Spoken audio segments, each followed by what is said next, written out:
स्पृहा जोशींची एक छानशी कविता आहे. मला नाही म्हणायला शिकायचे. मला नाही म्हणायला शिकायचे. आर्जवी शब्दांना, खेळकर मागण्यांना, पसरलेल्या अगतिक हातांना, डोळ्यातल्या पाण्याला मला नाही म्हणायला शिकायचे. वाऱ्याच्या वेगाला, झऱ्याच्या नादाला, वाऱ्याच्या वेगाला, झऱ्याच्या नादाला, पाखरांच्या गाण्याला, बेधुंद वाटांना मला नाही म्हणायला शिकायचे. आपल्यांच्या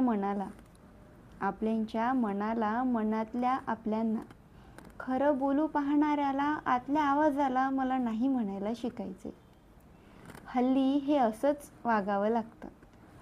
असंच वागावं लागतं, त्याशिवाय चालतच नाही. मी कधीपासून खूप प्रयत्न